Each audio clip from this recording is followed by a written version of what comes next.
ji bernameya Rojbaş Kurdistan bi xelekekî nû em li pêşberî wane. Wekî destpêkê ji bona tevahiya gel û bînerê xwe dibêjin Rojbaş. Bi hêviya rojekê xweş di nav de kêlî û serkeftinên pir dewlemend kom bi ser bixînin. Di xeleka xwe ya îro ji bernameya Rojbaş Kurdistan mijarekî pir xweş, pir dewlemend bi em dikarin bêjin wêjekarekî pir jîr û zana ji Rojavayê Kurdistanê. Wêjekarekî kevnar e, wêjekarekî ku em dikarin bêjin ji heftê û hefta حتا روژا ایرو کاری ویژه دکه نویسی هلبس چیروک و هر وکی دیتن دکه شخوا کسایت کی جباجاری حسکیه لی به برفرهی ام به هفروی ناز دکن تایبت دخلک خویا ایرو ده بالی دکشینن لسر هلبستن وی میوان خوا هلبستن چاوا دا یعنی بساندن بشیوازه کی چاوا بناورو کو مجارن چاوا هلبستی خوا هوناندنه کی خوش بوناوی چکریه شخوا لگل میا و جکار باوی متین جندية متيني جبوتت بيجم روجباش بري حرتشتي شخوا اس قربانا و جانغوريه و هفكاري و فيرا افغاندنا وني هجار از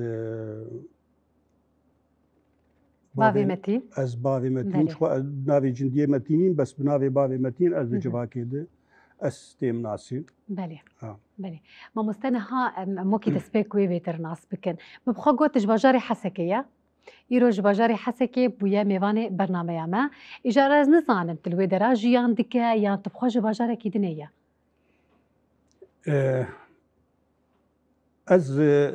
از جگوندی باجاری حسکی ما تقریبا بری پشتی يعني الرؤابة حسكة دورة 10 كيلومتر ما بسر شاي هوماني في الويدا كي ما جيانا خوني وقت مثلا سرتي ما الويدا كي قدام خورطان ياخو جوان ياخو من الويدا كي قدام بشتي جام بسر يبون ولو كاروبار شيبو ام مجبور ام هاتن باجاري حسكة ام تدي الشارع حسكة انا الجندي مفتي من الحاره مفتي جبر راستيجي يعني جيان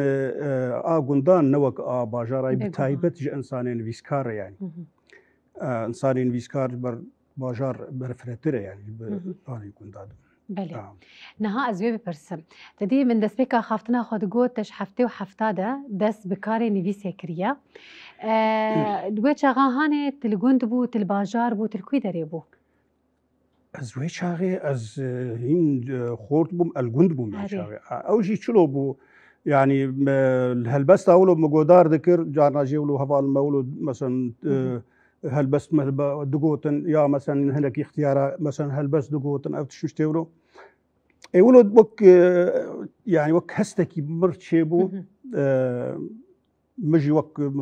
وك تجربه كي مش خرشيك بس يكم جار بعربي لسان بشتيوي مدا مرخش دركات يعني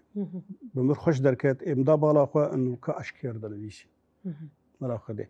او هستي مني ايه نتوي راستيجي جمرغود بيت بسك مام اجا مشاوكر مخفيري زاري كرديكر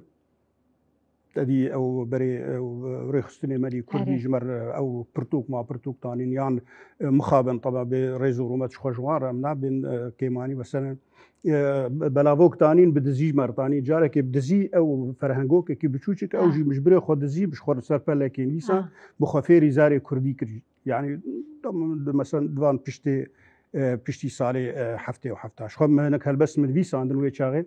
بس لا واظبون يعني هلبس ما قال كي لا واظب اي بشتي جام خفيري زاري كردي كر راسيجي وغوتن بيجا كردي لجم جي شيبون ولو وك برامكي راس بوايا هشتي از ايجا از بيتر لبيش كفن فيسا عندنا هلبس ده ابو وكي درجي برمش خوندني حزك يعني وك راستيجي از بيجب از بفريزه بيش او وك جي درامي يعني او برتوك خانه يا جوجل برتوك جيتاني سرغوستان بو از شوم لسر سرغو ادغريا كتابه بلكبا مثلا جب كوفارك با روجنامه با متاني مدخن بله مرا خدي ادورد تشتي هلبستي تذهبون تشتي وجهي تذهبون وانا دخن طب مش بعربي وشاغل اجا بداوي ما هنو ما قبشتي مخافيري زاري كردي كر مام وەک پرسێکێ مشخۆکردن و دوێ ئەس بە کوردی ڕامان بکەم بە کوردی بنویسین بە کوردی بخوێنم بەڵاخە بدێ یعنی گۆ هەنکی ئالیکاری بخۆر کرد یانا کەسێکی ئالیکاری مڕ نەکرا بێت و دمالبات ئەمە دیژی کەسێکی وڵۆ تو بێژ ژەوانێ نویسکارێ زانیارێ مەسەلەن دەوان جۆرەیە تر نەبووە ئەبەت مامۆستا نەهاتە گوت دەستپێکاتە نویساندنا بە زمانی عەرەبی بوو تەدەمێکی باش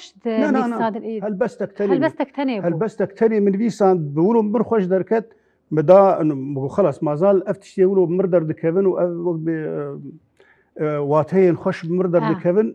دەوێ ئیجا ئەس بکەم کوردی ئەس فتراکێ سەکینیم ینی شغلێ چەندمەهەکی تەدی تخەفێر کرد ژام والی مەگوت ئیجا پشتی ئەو پرتوکایش مەرهات ئەو ناویچی ئەو فەرهەنگۆکە بچووچێک ژمەرهات یعنی چلۆ مناس کرد مەسەن تیپا شێ چیە تیپا چێ چیە مەسەن داتانی شەکر لێ دەکێشین بزانی بوو گۆک خلاص شەکر شێرین ئەف هەردووکانە ئەف گوتن مەسەنە تیپا ئەشە بشخۆر سەر پەلەکێ نویسان نۆڤە ئش بعربی ئەنهم خۆیلۆ فێری زارێ کوردی کرد شخوا ئانەکە ئەس ڕێزارە کوردی دێ ئەس یعنی ئەس نابێم ئەس کارم وەک مەسەلا ئەس تەحەدی کەسی تاک لێ ئەس زاری کوردی دەست باش تێگەشت بەێ ئەم هەلبەستێکی گۆداری بکەن تێچ هەلبەستی ژمەروێژە ئیرۆ تەژبۆ بەرنامە مەژمەرە ئامادە کردە بەستی و چت خوازن لە گۆر ئەم دەبینن ڕاستی تشتێکی پڕ خۆشتە ئامادە کردە هەژمارێکی گەلێکی باش پرتوکێن تەژی هەنە یا دەستپێکێ چییە؟ ئەز یەکێ ئەڤینی ئەزێ بخوین چێ دەبێت تەمام بەری هەر تشتی چەری هەلبەست چاوای بەرێ بە چلۆت کرد مەسەلەن میارەخوا مەسەلەن مرێ گولەکێ هەیوێ مەسەدی ئێ هەلبەسوان تم و دایم بخۆرستێردە ئاخەوێ ینی هەر تشتی بگیان دبینە تێدا مەسەن هەیوێ بگیان دبینە دارا بگیان دبین چیا بگیان بەوان تشتا تەمام مدا بالاخوا و ئەوایە تشتێکی دوێ ئەس گوهرتن کێچێکم خوا بەری سوودە هەیە تقریبان چەند ساڵێ ئەف گوهرتن چما ئەزێ وان تشتا بەرە ئەو ژیارامێ ژوەلاتێمێ وان ڕەوشت و پەسنا ژێ ببن چما مەسەن وێ یارامێ ئەوێ بەسەوە گولێ بەرا گول وەکوێ ئەف یەک عادت وە شخوا مە چما پشتی وەک مەسەلا گۆ مە ناس کرد و ئەوایە گول و کولیل و چیچێک ئەوانە مەشەد و ناسکردن ئەف تشتێک گۆ مەناس کرد بەشەن جارناژێ بەسەن بێن وەڵە وەک گولەکێ بڵۆ بچقۆی دیاز مژول بووم ئەن و گول و چیچەک ئەڤێ ساڵێنە بهاری چێ دەبێت ئەوژی مەسەن چ ڕۆژێکی دمرە کیتێ و لەسەر دمەش و پەس لەسەر دمەش و ینی یارە خۆ وڵاتی خۆ بشە بهیم کولیکێکی چیچەکێکی و پێلێکێنێ ئەوە بڵۆ زمام بشخۆر وەک بێژی گفتوگۆ بخۆی گولژی لێت نەروێ یەک بێ وەسەلەن وێ ژیارە خوار بقرفینە وێ هەر بێنکە و دووراوێ بن پێکە ینی ئەفژی نابیانی ماچێ بگۆ کولیلکی خۆشی دەرتنێ کولیل چێ کولیل چی کولیل چ تشتا گۆ مێوە بدوود هەیە کولیلکە باجانی هەیە کولیلکە ئاهناری هەیە گاوا گۆ دووە شژی میوەیەکی دوو خۆ هێل ئەو میوەیات لێت نەرە تۆڤێکی دوو خۆ هێل بەلاخە دیمەکی بەرا وەک کولیلکێ بێ و نەوەک گولێ بێ و نەوەک چیچەکێ بێ گەلک تشتێوەکی دن بەنا ji ku bêntê nizanim na ne ji pêxîrê buharê niza ne ji nehêl û cara ne jî ji bin çengê dilarê dizanim tenê şabû ew gula li guliya darê bi nîka xwe êrîş kirin evîn bûrî demaltarê ve hewîn çîçek li dorê hatin tewafê ji beyarê derdor xwe pêçin derdorê ta bi deşt û bi pesarê rîhan çeng bûye dawdêlê ma çîrû kir gulhinarê wan biyok û qurne fila vatine jê tûz diyarê şimamoka bexçevana ji nerme memkê evîndarê erê hellestê cem bilez erê hellestê cem bilez çêjê dibe ji deviyarê bên belav bûye li bala بين بلاف بويا لبالا تلور ججور هاتن خواري جيرا بيبوني خو بتشكر سرچمان دي سپینداري جسينگا سپيب جوهري دحلا برفاز ناري كانيا از فروجية لدورياري بو بيناري لهاويري هنگ شاد بن لهاويري هنگ شاد بن پیشوازيا لا لزاري لبربينا أبين ظالم هنگف ميتن نوشي داري ايدي چاوا دي خو بگرم لبربينا چاف خماري تالان دكم جيرا بجني قل أبيني جيهان داري قل أبيني جيهان داري دستي الصاغبة هستي تجبوني بساندنا بها البست الصاغبة ومستأذ هالبست مثلا تجبو كيري بساندية أبينية وقت اني سر زمان وكيجان صاليبو يعني احتمال مثلا بحرتم واجد بيجنا عن بيجن افيني نتهني بكتشك كيفيان بخورتا كيفتي جريدان افينا ولاتا نتوية دوزية زمانة وهروكيدنا تأف تشوا وجبوتشا ارمانجي ما مستجان افيني تاني جن وميري افتو صادبينا افيني بس قابا قو از بيمولات اجي حزدكم اجاخو حزدكم اجبريخو حزدكم بلا خبدي يعني افيني ابدا كوتنا افيني تيج جن امير يعني نيرومي بلا خدي بس حسكرن شو تشيروكا هاوي هي يعني ما تشيروكا كوي قالكي وقت دجرجي مدجي خو قرتي بله تافكيشان صاليني فيسانت نزودي يعني بلكي بريويجي مقلكي فيساند سر نفسها يعني في بس برنجندن يعني بله ويا أزمن بلكي تقريبا 15 سالي وزيادة شيء 15 سال أبدا 15 سالي وزيادة شيء وجي بي بريجي من فيساندن وقال لك من فيساندن يعني سر مسؤولية أبيني من فيساند طبعا سر أبينا أقوى من فيساند يعني بله ما مستنها الشوازي نفساندنا هالبستة تاني أبينية يان مجارين جودا ترجد ناضا هالبستة ده بحيدات به ما مستهل بس بنا زي تشتكي بيجم طبعا وقت بيراسان خوش هالبستر يعني تدي حر هست لجم حر كسي هي لأن حر كس زانوان هستي خوب كاربي تاني كسي هالبستوان هل كسي هالبستوان دبي حمه هستي خوتي كاربي ده هالبستي دي دوا القبل قولي بنر دبي زان بيشلو ليدنر تمام مثلا لهي بيدنر زان بيشلو ليدنر نوك حر كسي ليدنر بلا خده تشجوري هبل تشجوري هب يعني وقت بيجي تايبت مدي ان والله هلبستك ابايا تري هماوي ابيني به يان مثلا سر عشقيبه يا سر حسكرنيبه نا سر ولات هي سر باكروانا هي يعني انا هلبس شيء رولا هلبستي شيء رولا هلبستي نتني هما شاكرين جي جبوسترانا جي دبه منا هي هلبستي مثلا تقارب هلبستك معنا باي عفرينا ما تشو سريكاني شونه بالصدي هلبستا لسرهات النبي ساندن اوانا مان ماينداج نفشي مني بيشروجر حتى حزاري سالاجي وبين خندن وبين زان يعني بين اسكرن انه بنبي عفرينا ما مثلا شنغالا ما بيتش بيات باجاري ما بيتش بيات ادي وكيدن كاره بي لهنگكي بي وقت بيجيب بسلي بالهنگ لهنگكي بده لا بسلي رامان وركي بده انا باي مسر رامان كارابو من دي ساندي يعني بلا خده وك رامان وركي ازليد نرم ولا خ يعني وكيدن سكسي دنانيس هاجر جو سروك رامان كارابو انا باسروكم ازيفام من كاغتا بادش اما او انسانك رامان وره هو زانه فيلسوفك يعني بله افكسي وقت بينات في اثر بيبنيش بله جبونا خاطري جيفا كامني بيشروجي زانبن جروكي جروجا مثلا كسن هبون افكسايا مثلا ابني بيساندن لسروي شيبون سر دايكا خوزي بنويسينم از سر ديروكا خو بنويسينم از سر زاروكا كي بنويسينم از سر بريشانا كي بنويسينم يعني حتى هالبس النويساندن شيويك زندي كسك ولو فقير وشكي قتياي از بيجم برا بمرا او كسي قوك تدولاتي ويدا بلا خده ديت وك نبيشي وك مجاركي جبر لي مخابن أنا كشلو يعني أنا هالبستي ماني طبعا ريزو رومات جحر كثير دي ساجي أزبق وك مثلا خسر كثير نابيننا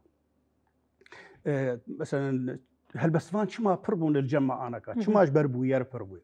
والله هجرك أنا مثلا وبده هالبستفان أنا كشيبونه وسرجنك جنبيه بنفيسين أو بوكاج جنا مثلا زلامي وشوي زاروكي سوي بان مثلا لسر سوياوي بنفيسين مالا من بسر سري متخرابوي زاروكي ماتن كشتن ويبي خوشخور بك هالبستك بك تشيروكك بك رومانك نا دستي زاروكك كي جيد بدستي مجيد بنجي مجيد بنزام شا ويبي خوسر سري بك هالبستفان وشيروكفان ورومانزان نه لی گشر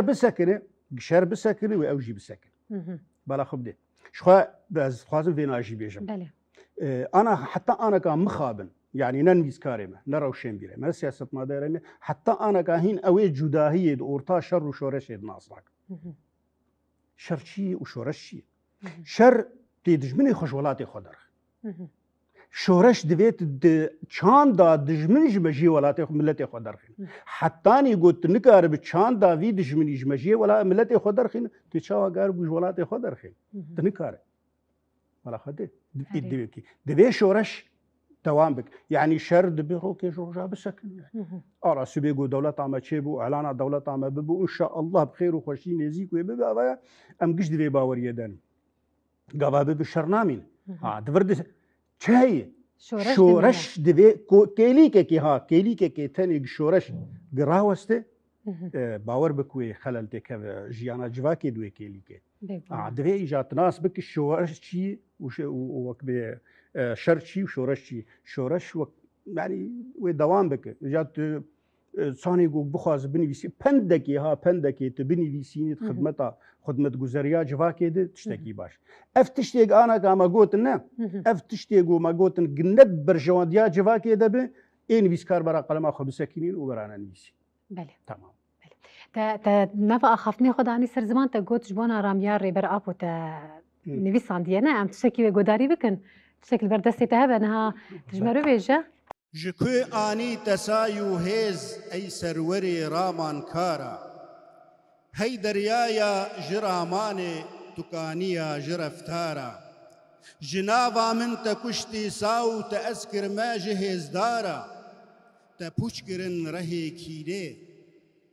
تأذكر ما جحسكارا تأذكر ما فروكي باز لسرچمي بلندارا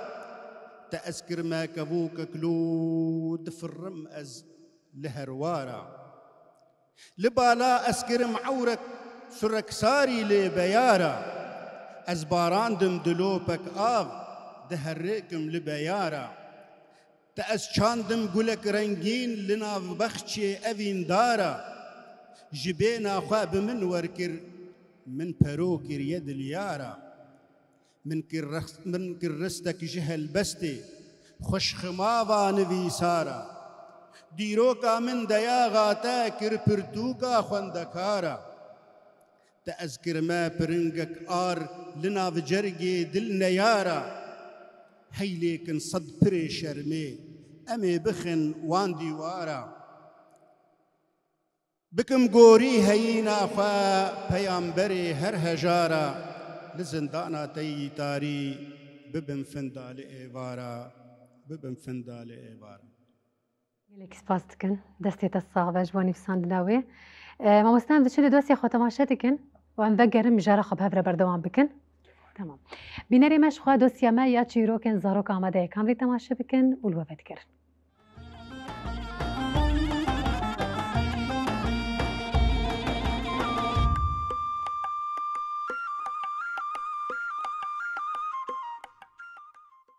روش باش تماشاوانو دم باش همو کاتی و خوش بین ام هر جار ود خوشید ببینن پیش و روژک خوش جوی گلی ریج و تفداره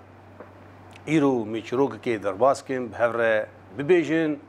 و ام هیویدارن جی ام فیدا که جی بکن و ام کات خوشی بی در باز کن چروکا ما ایرو چی تماشاوان هیجا ام هیویش چروکا ما دبیجن راحت به جهه خنجرة لێ ڕەحەتنا بجهێ گوتنا و خەبەرە ئەوە گەلێ مەژوود دبێژێ پێشیە مەڤەیە گەلێکیکردنێ تێگوتن و گەلێک ژی لەسەر سەکن دبێژن جارێکێ لە دارستانێکێ مرۆڤ ئینسان ژیا و شێرێک بوون دەستبراکی هەفتوو گەلکی ژەف حەز دەکردن شێر ji ê mirov digo daristan li ber te yî tu bêminetê çi heywan û çi xezal û çi tiştê xweş got dilê te bijiyayê ez ê ji te re bînim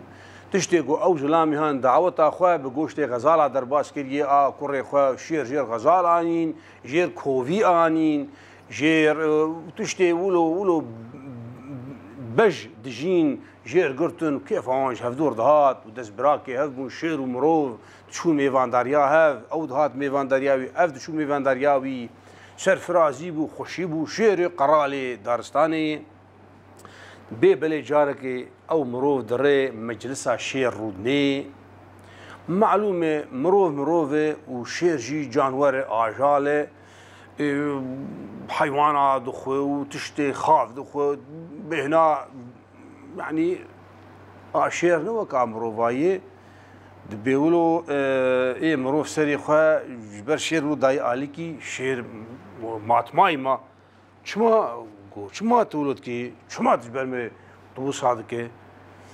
ew ê han jî şaş bû wilo got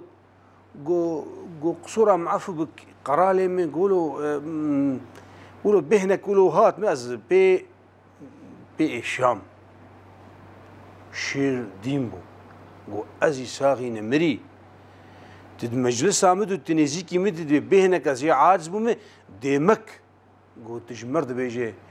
belê got ez û te ne bi peymanekê destbirakê hevbana niha minê te ji hevdû bixistaya rabije min ez carek di televîr nebînim biqeşit ji vê derê ji ber got rehet dibin dewsa xincera lê rehet nabe ti carî dewsa gotina û xebera û ji hev qutbûn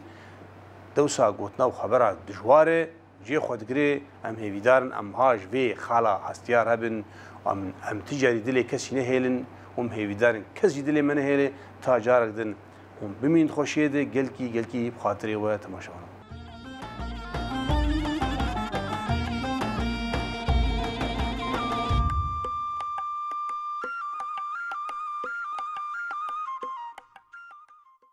بینەرê me ji xwe em vegeriyan em mijara xwe jî bi hev re berdewam dikin mamoste te beriyan hat nava nirxandinê xwe de te got ferq û cudahî di navbera şoreş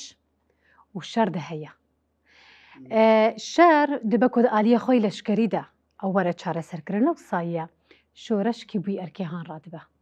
nivîskarin gelo rewşenbîrin ramyarin wêjekarin kîne ji xwe berê me got jî şoreş tune bi şer jî çênad erê bala xwe de berî her tiştî şoreşê dûra şer dibe te me got heger got çanda dijmin ji me jiyê civaka xwe dernexînin tu nikarî wî ji welatê wî xwe jî derxîn erê ez wek rewşenbîr li xwe binerim ne wek nivîskar gava got elbêm li xwe binerim me got jî yanî belkî bana bida xefna ez ne mecbûrim giz welat ava bikim ez ka nivîskar rewşenbîr ez ne mecbûrim welat ava bikim çima ji ber kesê siyasetmedar heye û kesê rewşenbîr heye lê ji min tê xwestin ez civakê ava bikim belê giz civakê ava nekim ew jî nikarin welat ava ji ber avakirina civaka bi avakirina welata bi avakirina civakê û rewxandina welata jî bi rewxandina civakê û bi paşguhkirina civakê adê diwa me got yanî ez bêm insanê rewşenbîr dîsa nivîskar ne mecbûrim kesekî rûne neke ez ne mecbûrim na lê gerek ez her kesî mecbûr bikim gibramanê min rûne bala xwe dê yanî cudahî heye di orta siyasetmedar û insanê rewşenbîr li ser kursîkê ji dar ê siyasetmedar li ser kursîkê ji dar kare hezara bindar bike bes insanê rewşenbîr li ser wê kursiya jî dar kare bi milyona ji bindara der bala xwe dê demekî avakirin û avakirina civakê û ew ardiwê şer ê got vê meselen ji şer re biqedimîne navî çi rewşenbîrin bê rewşenbîr bê nivîskar qet nabe ebede belê em ên ha vegerin mijara xwe ya jiyana te û helbestê û wêjekariyê û ya nivîskariyê de mamoste ji salên heftê û hefta û em niha di sala 2025 de ne عمرێکی پڕ درێژ تە ژیانە خوا بنویسکاری و وێژەکاری و هەلبەستوانی و چیرۆکنویس و هەر وەکی دیتردا تەقەداندیە شانۆژی بێگومان تەنویساندیە لێ بێتر بالکشاندن لەسەر هەلبەستوانیە. مەسەلا ئەس دخوازم بێ ناس بکەم تە چ زۆر و زەحمەتی کشاندن دە ئالی ژیانە تەی هەلبەستوانیەدا. خۆ ژیانە ماژی وەک هەر کەسێ کوردێ بێخۆدی و بێ سەرمیان بوو ینی وەک مەسەلا حتا ئانەکە ئیرۆڕۆ ینی کەس دۆستێمەتنێ مەسەلا لێ ئەو زەحمەت کێشیە گۆ مەلگوندا دەکشاند وێ چاغیول و گەلێکی غەزانی هەبوو پرتوکتن نەبوون ئەو مشتەرگۆت ینی ئەس دەچووم لەسەر سەرگوات گەریان بژوە خااتێک و پلەکێ چیرۆکێ تشتێکی ئەس بخم بینم و ئەس بخوێنم ئەگەز کاربم خۆپێ پەروەردە بکوم. اتفردێ ئەو ژێدەرتن نەبوون ینی ئەو ژێدەرێ گوت بێژە مەسەم پرتوکێک بین مەسەن بێن بخوێنم و ئەس خۆڵ و فێر بکەم ئەو ژی تن نەبوون دەی مشتەرگۆجی ینی ئەو فەرهەنگۆکایە ئەو ژی زۆرێ هەوو گیامە بەڵا خۆدێ ئەوە گەش وەک مەسەلا گوگەش زەحمەت کێشی و ئەو کەسێک گوگ بێ لە بامە ڕوونێژی و ئەو بێ بامە ڕوونێ و ژمر بێژ دەولۆ بکول و بکول و بک ئەو ژی تن نەبوو ینی ئیرۆ ئەف ئەس خۆگیاندی vê ئاسنەهانێ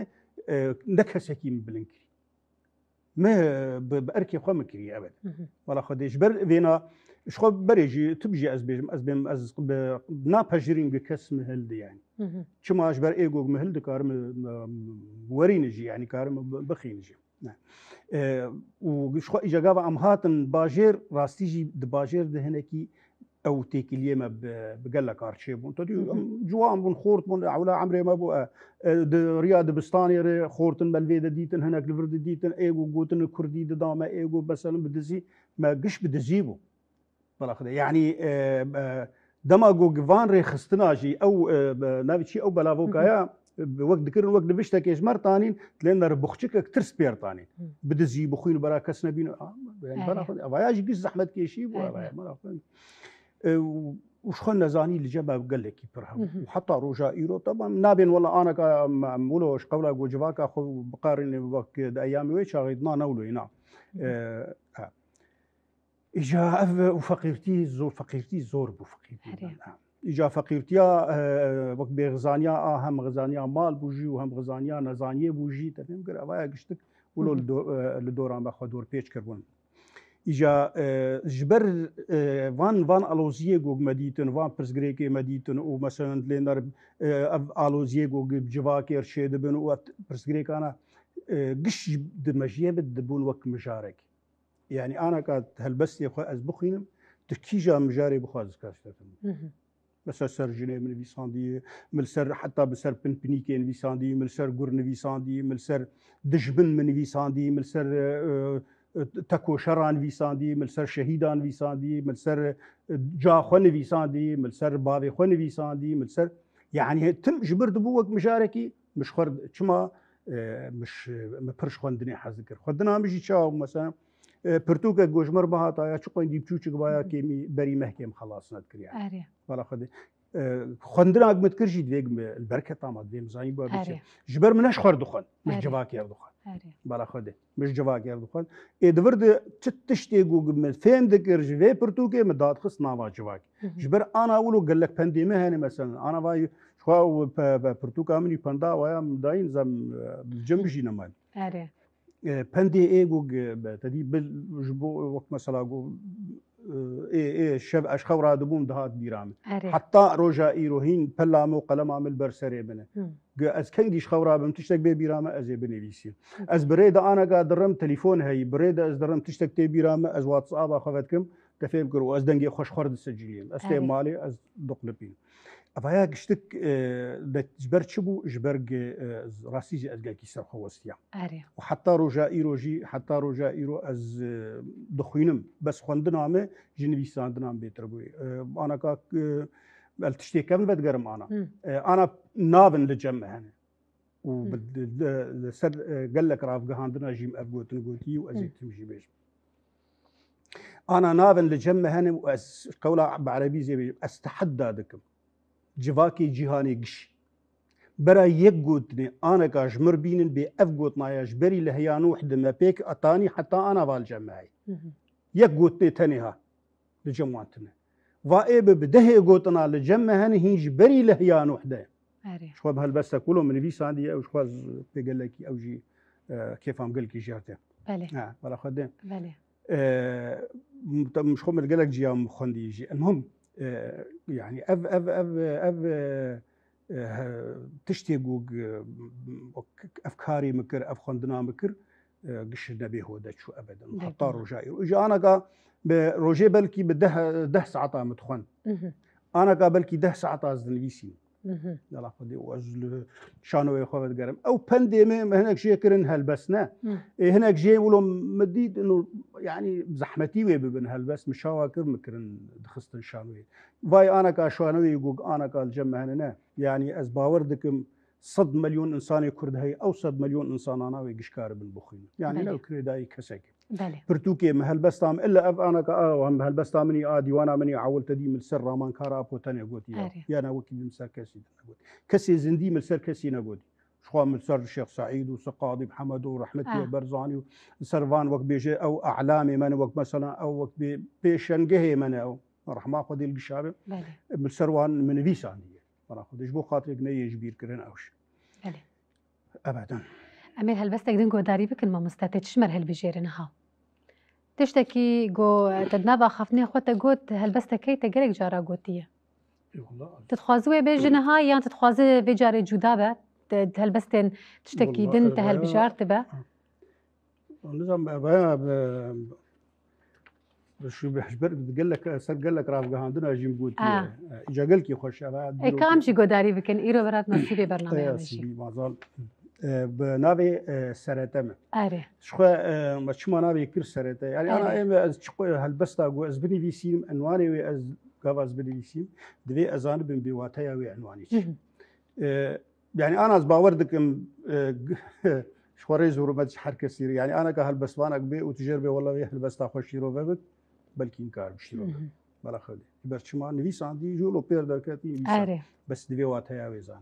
حتى جو از هالبستا خل برنكم بيتشم واتيا از ابدا نانويسي واز وناوشي شو ما كتشما انا فيكر سرتش بر سرته يكم تشتي جو دجيانا جواكي دبو او ديلانا عشقيبو ديلانا عشقيبو شخور حتى رجا يروج مليون سالا اوسكار مشتر بهم مليار سالا دي حتى رجا يروت لين نرغاوا جوجلو او ددوب سري دبنيا مثلا تلين دعوتو ديلانه شيت حتى تلين قال لك تيرو تلور هنا ولا خبدي دماغو تين دبي وقتي وقت ديزيك مناوان جبر لين ديلانه ولا خبدي اجا جبر يكم تشتاقو بمروفر تشيبوي او ديلانا عشقي بله جا سرته او كسي جو بسري جو فندي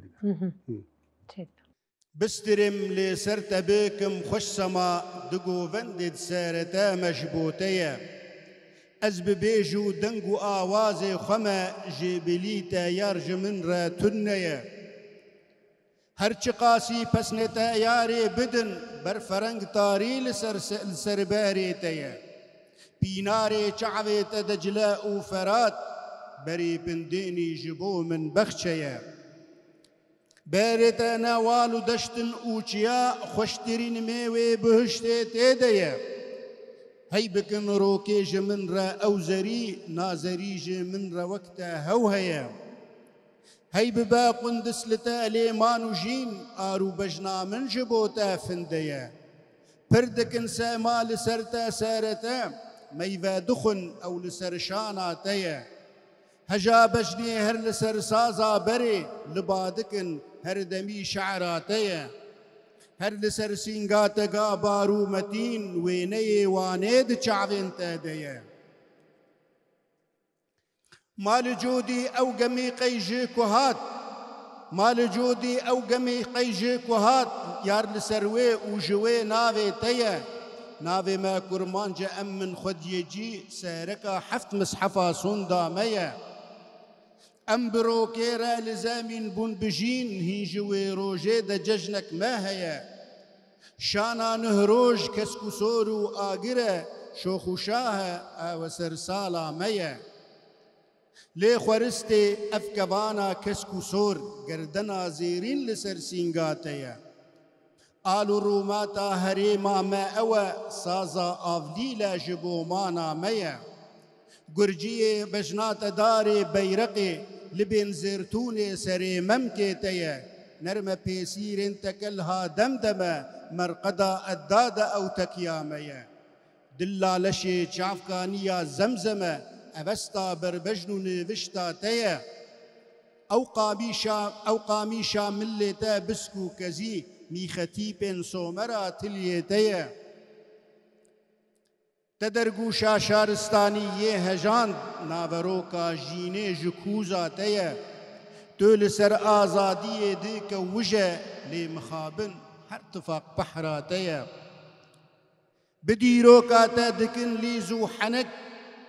شکینا دجمن را زمین تنیه جدیروکا جینه برا بپرسن جبری لحیان وحده جیما افدیه استقاسی پس نشوخاتا بدم یاری گردون نلهم بر روشاتیا ما جبوچا اوجی کی رخ شوخ دبی جمن پیوا کی اوین داره تیا جمن پیوا کی اوین داره تیا باستكن مامستا دستي تصاغبة هلبستك خوش براستي يعني الجور وصفة كنت دسبيك جد ريا خافتني خد عني سر زمان قلك خوش بو بس كيف عم قلك جوان أري إيش خد ما تدخوينا جي خويادك حسكرنا تجويه هالبستيرة وصاب بهستي خو وبهيجانا كنت نزيكي ويدبا وصاد يار دبا أما دوباره بچن دوسيا خو تماشا بكن دوسيا ما قوتني بشي آماده بدگرم جرا خو بهفره بردوام دكن بينري ما كامل دوسيا خو يا قوتني بشي جي بهفره تماشا بكن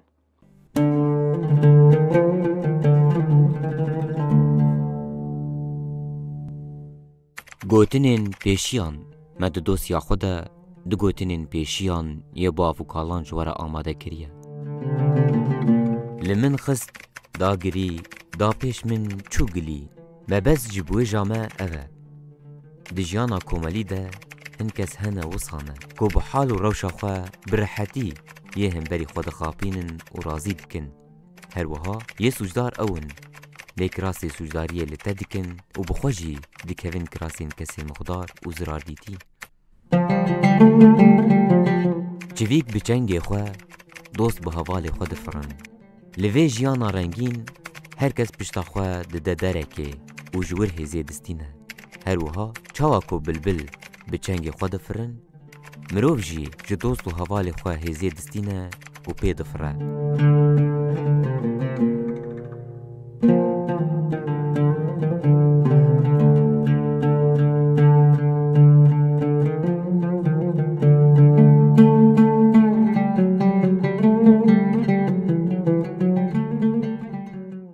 بینری مش خو امش دوستی خو یا گوتنی پیشیا جی بگریاد نهاجی ما مسج مر هلبسته کاماده کریه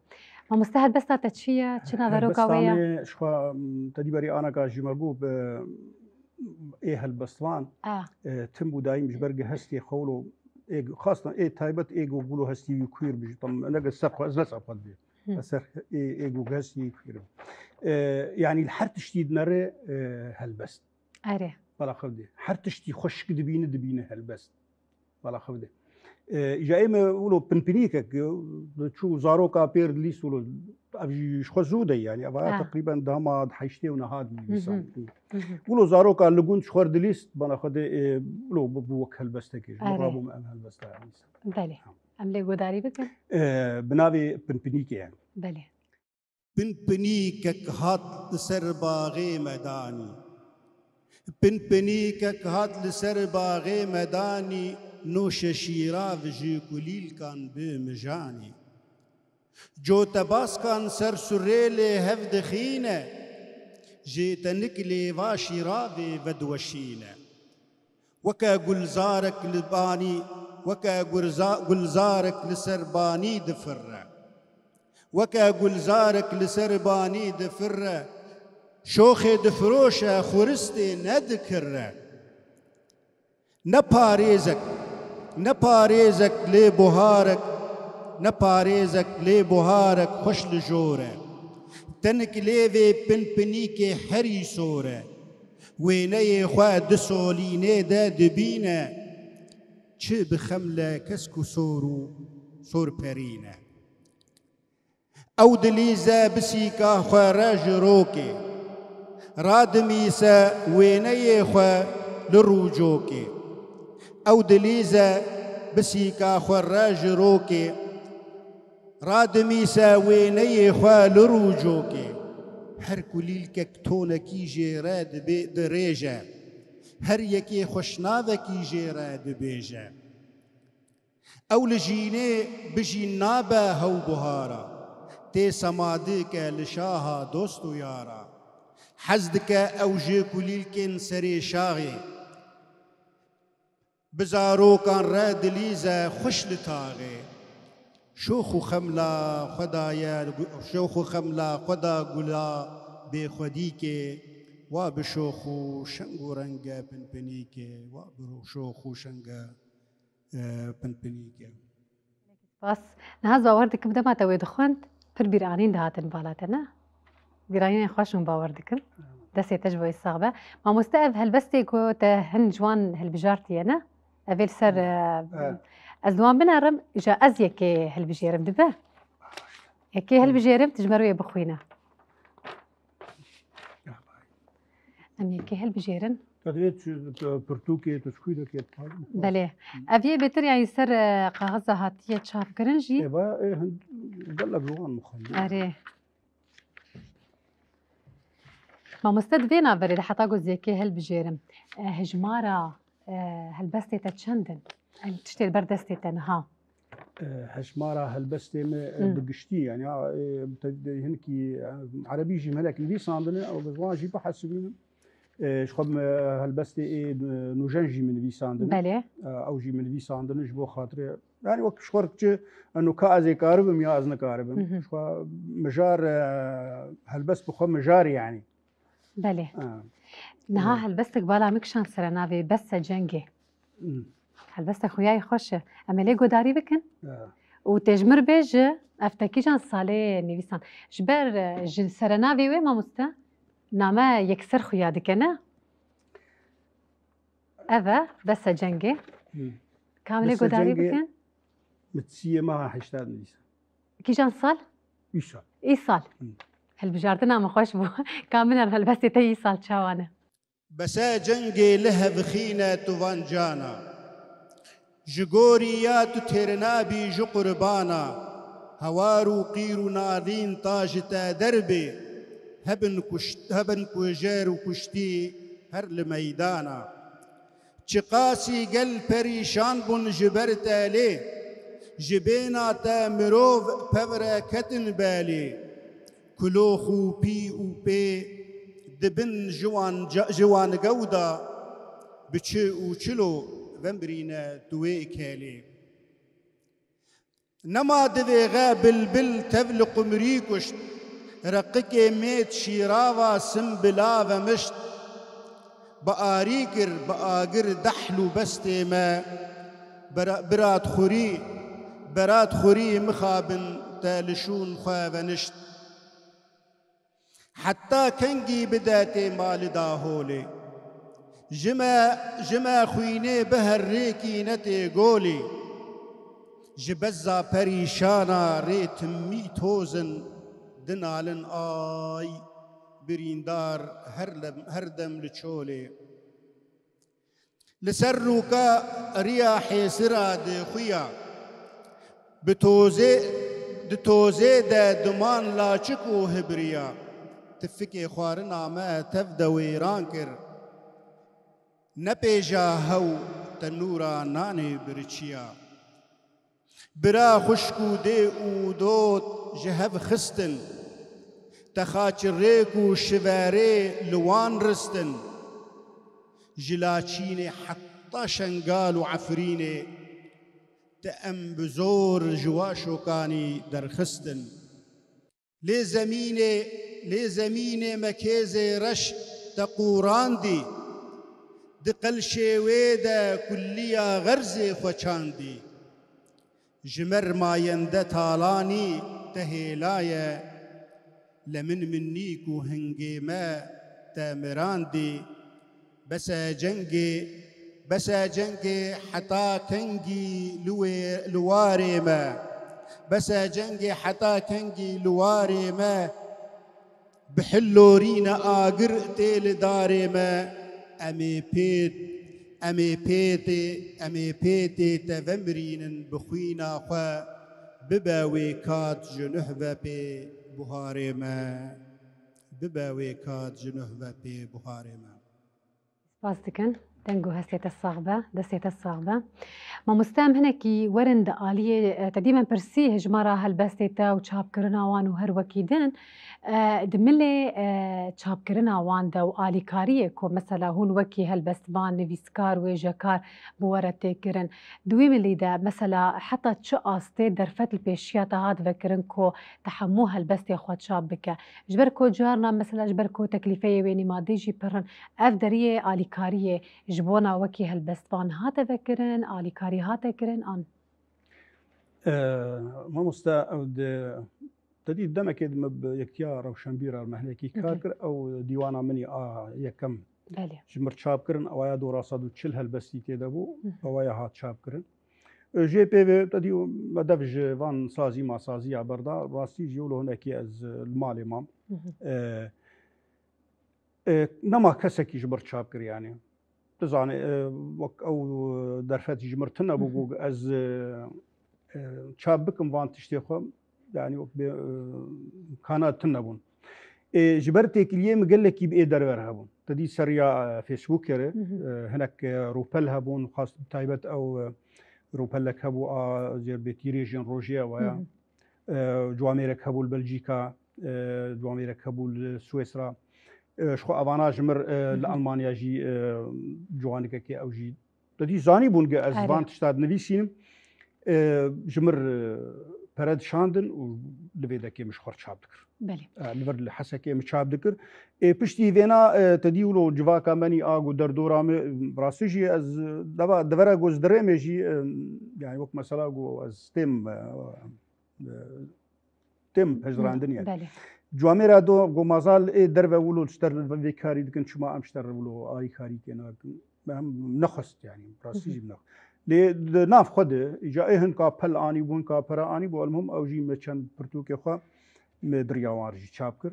وشو اي چاپخانه جي جواميرو او جي الي كاري كمر كر يعني کو مازال اولو دكن شما ازي مثلا الي كاري كبترنك او ابو مالا وا دوي حاله دي تقريبا بو 15 پرتوکي من هاتن شاپكرن جوان شانونه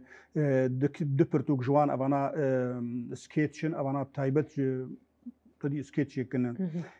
شخو انا برتوكك مهي او جي شانو يج بو زاروكاي لي او نهاتي شاب كرن و سي چار برتوكي ابي شانو هاتن شاب كرن و مسي ديوان خو اي هلبسي شاب كرن تدي او ديوانا مني حول او شابو و ديوانا مني نابتشي سسياو دواجي و اي دربج مر شاب كرن و اي ماني فيدا كيجي تدي درياوار او ديواني مني عربي هبون بس لهم هندك جي تشاب كرم بقول بو خاطري هما تدي برتلفنا بناو بله ما مستد آلي خلات كرن عند جي ازويشتا برسم تدي مثلا حركة سايت يانجي حر مروفكي كو كدا كداتينا دماكو مثلا دردكذا تبلي جباطان دبا هل بستي خود بيجا ديواني خو بيشكيش دكا جبو كداوي خلات كرجي بهيا جبونا وي دسبيكي مثلا خلات كرن جبونا تهبو نبو تبخوا بجداري بيشنگه و تشتين وصابونا آنا ما مستا نبيشي او تدي ما ريجاني جوك شيء دبن او جي نزوده يعني انا ما في مثلا ما شورش اوفرد تدي هاتم ناسكرين يعني بريجي مدنفيسان بس فان تايبت اف وقت بيجي اف نفيسكي هي ايجو ند بري فبري رابون مثلا وانا بفخوندن نذكر مدعوه نذكر انا كان باش يعني قال لك جوانا تين مدعوه دكن مثلا سر مهرجاني ازدر مهرجاني وبس مثلا خلاتي نا كسيم خلات نكري ما راخذ دي كسيم خلات نكري لي اما خلاطه حريمه زنج مرتشبو طبعا نجم تاني يعني خلاطه جبر افرتوكي متشابنا كرن ابي جو دربه شو خلاطه حريمه زنج مر او بو يعني راخذ يعني كافا جويك تي خلات بكا ماولو كرتونه كي بدهم يا تشتكي طبعا ريز ورمت نجو از في كرتونه بقيمه دكم نا ولا خدينا ابدا بس جافا جوج هاجش بديلا في مثلا في تابلويا جوج دديني او في خلاطه ددن في انفيسكاري افي انفيسكار جافا جوجير برتوكا كي تشابكن خلاطه حري مثلا نجوي تنيريجي وش جواكا كردي ربجي وش برتوك خانا كردي ربجي بالا خدي يعني انا اي جوج بيتر من خلاط كرنا افي جوج برتوكي متشاب كرنا من خلاطه حري مازن افي يعني بله ما مستعمل هلبست كي دينجو داري بك انت تشمر بيجانها هلبست زي لكي سر تبنجا خوزي باش بله جبو خاطري يقولوا بجارين بله او جي هما تقريبا وقتها من تديم بارتي كثير كارنك اري بس ليش حتى بريفابريا خسر شيء او تدي بيكي كي جافا جوجات في داك راسي او بيجم لا بيجم يعني از براباني رابان كارا او بس اري از فكري ويمس بالا خدي يعني وان بارتي تشتكي مرنا ثانيه اما افانا اجا ويتشاغي بقولوا بتشتكي دلي متخازم متديت يعني اري بالا خدي اجا افت سرت فنجا خب اري او زود من بيسان بلكي زود يعني كرم تفنقا من جيانا من تسيوانا لهاذينه تفنقا من جيانا من تسيوانا لهاذينه لناف برفا سريتشي دد من تجيوتينه حزار سالن تبن آخي أزم هاجار وأزم استمام جبجناتا دخا زنگار أزم كولا وبن دستمام أزم بيكار وبيخابات تما بيزار وبيدنجي أزم بيكار وبيخابات تما بيزار وبيدنجي جبرنا يارو زنگاري أمي وابن حتا كنجي دماما إيرو فايا هات بكن أمشر وتكوشين بسرنا يار تورشا آر دشوم زنگار جدا بخوين لكردستاني دستيري خشا دنگي تبو باللور جبو من جينا سرمادي جبو نايار تمرنا كور دما بينات درتي يار دبشكي بن قلي بوهار دخملينا تنهروجي فلات بكن خجينا يار فلات بكن خجينا يار مامۆستا gelekî spas te hinekî çîroka wê got lê dixwaze biçekî ber firehtir bike meselan te got ew bêtir erê serenavê wê تبنجا من tifînga min çima ev nav نمشتر قلت بشتي تدي أري. بارتي ناسكر ema tifînga min yani tifînga min dizanin ya te çi ye هي tu dibêje tifînga min تفنج erê صار تفنج يبي erê ez jî wê dibêjim mesela tifîng te dî ew tiştekî leşkerî te معقولة نفيسا تايا هلبستا تا أو بخوات فينكا تايا؟ لا صحيح شلوي او تفنجا من ناس يعني او دناف زنقاري ما وايمجي ازملولو مسمام يعني دنج مناد هات شورشي ما تنبون من انا اف شورشي ماني بري طبعا ريزو رومات ديسا جوان طبعا ناخذ نقولوا قال لك يبر فرابكن شورشي ماني بري شخو قلت يعني ريزو رومات وكل شعبي منو امبوان وقت بيجي دخستن قب ملتك يمري ولاتك يا ابابك ملتي يمري ولاتنا يا ابابك اللي جابا جو بيكك يا هات او تفنجايا مثلا يعني بمعنى انه او دوزا مش بن اخي درخص تمام ولا خدي او دوزاياش بن اخي درخص التنيلي قرتبو على حتى دوبو قولا جو سر كشتيه متاني وسر ميجي متاني دهات راخستن يعني وقت دن ايروروت لان الحر تبيك ايرورو الكس شخور ما با سر اليجي ميكن فيساني بله تفنجا من دوزا مني يعني بله مامۆستا دناوان نرخاندنê xwe de di destpêka bernameya me te dîme behsa hinek zehmetiya kirin û meselan di salê hefteyî de çi qîsî zehmet bû ku yek bi zimanê xwe biaxive û zehmetiyê ku te bixwe janî ser ziman mesela ku di aliyê ziman de bû ez hinekî zehmetiyê ku belkî te bi rejîmê jî jiyan kirin hebûn gelo de mesela got qedexe dikirin tu binivîsîne nedihiştin meselan helbestê te hebin tiştekî wisa te jî jiyan kir wekî wê jekar ما مستتدي ما كوتشي جافا وان ريخستنا او بلافوك جمر تاني ويتشاغي وان بي همبا يعني بي همبر جمر ترسا ريجيمي بخرطانين باور بك ام دقيان استكي من الهند من الدربه تخون از ولود هستد بوم هین او ترس بمربو تفدي زاتهم باجر او ترس بمربو متشا مدنري متقول بلكي انا كجيراني معرب هم بري متقول بلكي انا ك اي سالوغر هاتو بالسروي فرد كربون وزيبم شعبني ريا بينا از هاتم دكتم من درده والله خدي يعني ريجيمي قبا زاني بانا از نفيشين بلكي انا از تنبا ما بس تم دو دايم يعني حتى دمكي باجي بلكي از بين بلكي 15-20 سال شي نبوي مالبات عم زاني بو غزال بس نيسي بالا خد يعني ريجيما هشتبو شي ام حتى بشكي خب شك بكبن انا سايك سبيكو هات ولاتي مكر 5% ليفان بارتي مني كردي ورخصني مني كردي ولاتي مكرن 10% 10,000 के माले हबुन सर खरना सफरिया खरने न दुनिया अब है साइक स्पीको खराब तरबो आवा वाला खदे يعني ترسى حري مزن وانج مرتاني يعني وكيدن ام لغونتابون يعني لا هاي كسيج ما ابو ام ناف بوابون ام ناف زادابون بلا خبده يعني مكارمو سوي حتى ايباني ناف بوابا ماشيان كربايا بس قفا جوج مرتانين او ترسى مرتاني او ترسى مرهات حتى يعني حتى فيدك يجي تدي بري ملا قفا جو خصن بزاروكا برورده بكن يا زاروك نر سربيلي تقول تقول بنا الشيطان تيدا الشيطان ويتبكشين حتى انا او ترسى مرهي بالك حتى انا او شكايه مره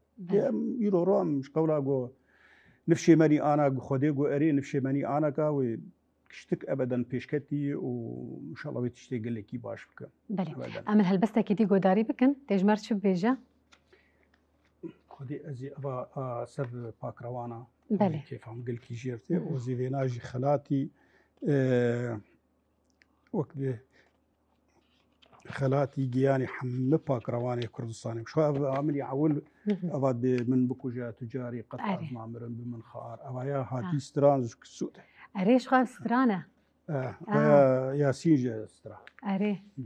كرم بك ستراني مهل بس هنا خاطن بس او جي لهاتن نابن فيديو اري نبون كليب ازبوم خطر على امن الدوله بلي نابي هلبستا من شيرافا بريني بلي خوين شيرافا بريناتا صد خزيلو بجيناتا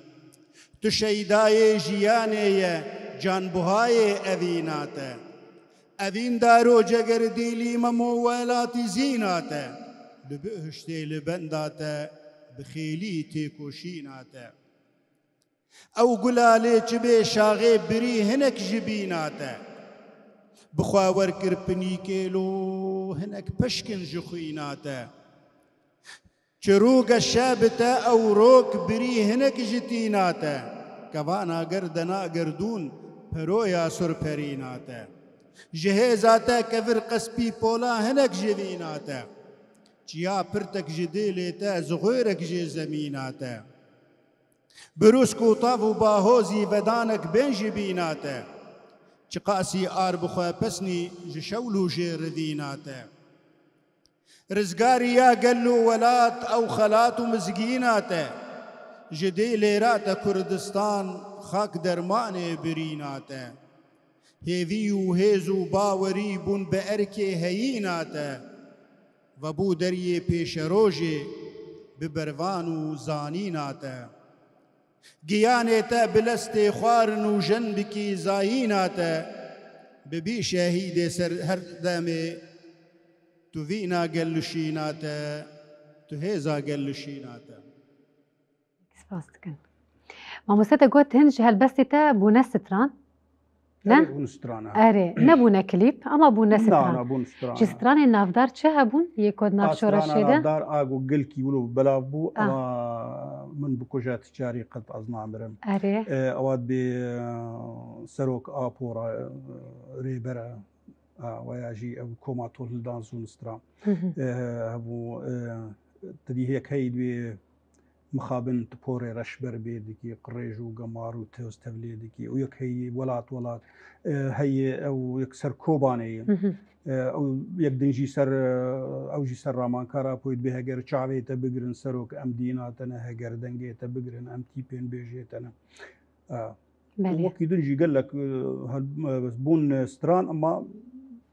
وقت بس لاقوا هنا بون فيديو یەکەی دفڕم سپی کە بۆ کە مەهرەجانە ئیسال لە ئاسترانی ئەv ساڵا دوایی تێ دەسترێن و وەک دوێژی خەڵاتی دەستینن شوە سەروێنام خەلاتە وەک بێ باش کۆترین یانی باش یعنی گوتنا باش مە ئەو سەروێستن بەری هین گەڤ ئەیامێ گاوا گواز دەمێکێت بوارە ئەرێ شانۆیە مگەلک سکێچێمێ تۆ کۆماتال هەلدان ئەو نونەر دکردن دجێژنانە هەرۆژێ دێ یعنی بگرتم نەورۆژەکتن نەبوو و بەرهەمێم تێت نەبوو حتا ئانەکا ژیولە ینی تەفگەن و مثلا گەواز بێ مەلماڵی ڕونشتی منایەوە معنی ئەو ئەز ناز ددم حەت شتی زێ بدمە بنم چی کەسێک و چی بخوازە زێ بدێ بەێ مامۆستا ژبەر و ئەمژی نزیکی بەرنمەیە خۆتێن دبخوازە داویە ئاخافتنێ خۆدەبان گەوازیەکێ بکە نامەیەکێش بۆنا نفشێن نو و جوان و هەلبەستوان و نویسکارێ نو بکە کەرم بک زانێ ئەو شاشتیە گۆگە وەک بێ ئەم کەتێنێ و ئێبەری مەکەتێنێ ئەس هێوی دکم گۆگە نفشێمەنی ئانەکە شخوا نفشێ وەکوە دیساژی ئەس بێژم ئەس قوربان و جانگۆریەوە بم بێتیری وێ خوێندنا ئەفسانە خوێندنا ئەفسانە ji ber gelek pirtûkin ana efsana xwe gelek tiştê xwe mij efsana derxistin yani gelek tiştin hene navin hene navê xweda da hene navê wek dibê tediye dibên xweda de meselen gelek navê wek bê padîşaha hene tiştin hene yani heta ev gotmana de efsana de dema gog nifşêmenî aneka gog van pirtûka bixwînin û şîrove bikin bawer bi ku wê dîroka Kurdistanê wê ji qirrika dijmin derxînin wê ji nav çavê dijmin derxînin wê ji nav rehpelûşkê dijmin derxînin û insanê nivîskar got karî wî ne ev bê û karî wî ne sererastkirina gotina bê û vegerandina gotina bê vegerandina mozîkê bê vegerandina çanda xwe bi heger ew nivîskar vî karî neke binêrîna me de bera pênûsa xwe ji bihêle ji malê bihêle û ji xwe karekî din bikin ji ber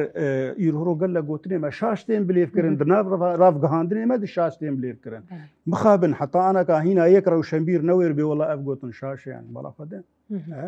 divê îca nifşê bê ez hêvî dikim û baweriya me tê de heyî xurt yani Şuana ême nivîsan heta nivîsandinê me ez wek vanana nivîsînim gelek tiştin kêmanî heta nivîsandinê de ez di bawdwê baweriyê de ev nifşê gog bê xêr û slamet em dibê nifşê pêşerojê Şuaneka şer ser pêşeroj û paşerojê kesê gog debê pêşiya xwe bê paşeroj ew kesaya nezan bera'în ana wilo ser vê ekranî bera dengê me em dibêjin pêşeroj em nabên paşeroj ji ber pêşeroj çi ye تدي أنا سێ tiştene bibûrin sê tiştene mesela tiştekeyî dibê wela pêşiyê me gotine tiş kesar dibêje dema gotit bê li piş filan tişî tu ew deverekê tehdîd dike yani dibê zarf mekan bi erebî dibêje mesela li piş vê tawleyê ne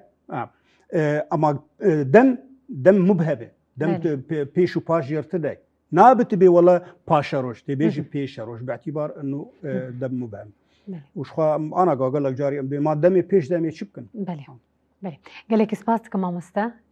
جبوهاتنا تو حمون رخاندن وقودن انتجي وسباس جبوها البستي كوتيرو جمر خواندن دسي تجبو نفساندنا وان صاغبة كدا تجي بيقومان بيروزا قالك سباستك سباس ورجي جبو بيوا خوندنا خوش قالك سباستك بناري مال فيدرام ديكيشن داوية برنامج أخوة بدوسيا تشاند بداويت كنجبوت بيجن هون هر شاد وبختوار بل